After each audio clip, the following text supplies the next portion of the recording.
Originally owned by the distinguished Canadian art critic Paul Duval, and illustrated twice in George Swinton's seminal 1972 book, Sculpture of the Eskimo, Howling Transforming Spirit is undoubtedly one of KIUGAK ASHOONA's greatest masterpieces. Chronologically, it is situated between two other masterworks by the artist, Howling Spirit and Its Young from 1962, and an untitled spirit piece from 1964 in the Montreal Museum of Fine Arts collection. Arguably, these three works constitute the epitome of the Cape Dorset spirit sculpture style from one of the most fertile periods of Kinngait art, the early 1960s.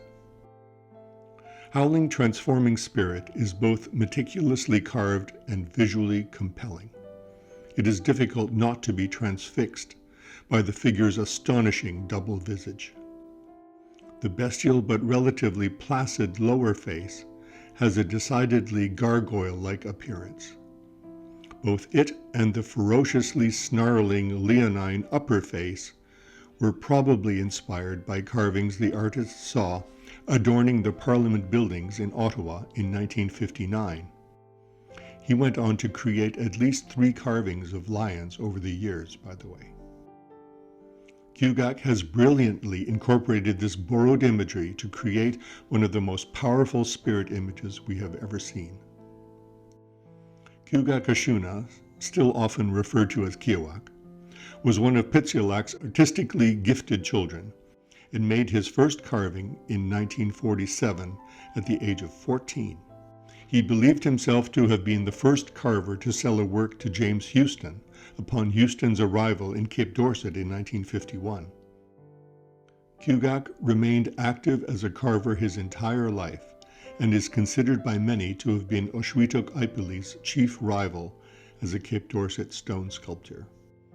Much of KIUGAK's work is inspired by stories of shamanism. The father of his first wife Punisti was Kiakshuk, a renowned artist, and known locally as an even more renowned and powerful shaman.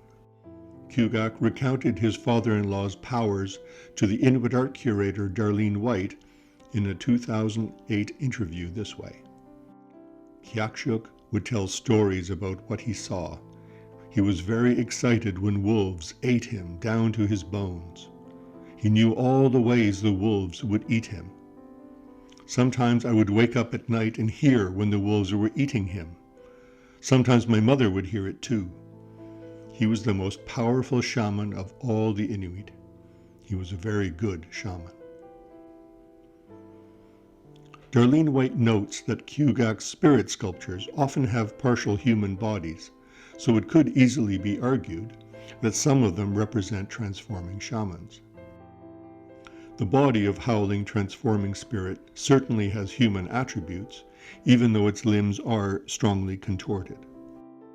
Probably KIUGAK's best-known sculpture of this type is Howling Spirit and Its Young from 1962, largely because it graced the cover of the famous 1971 Sculpture Inuit exhibition catalog.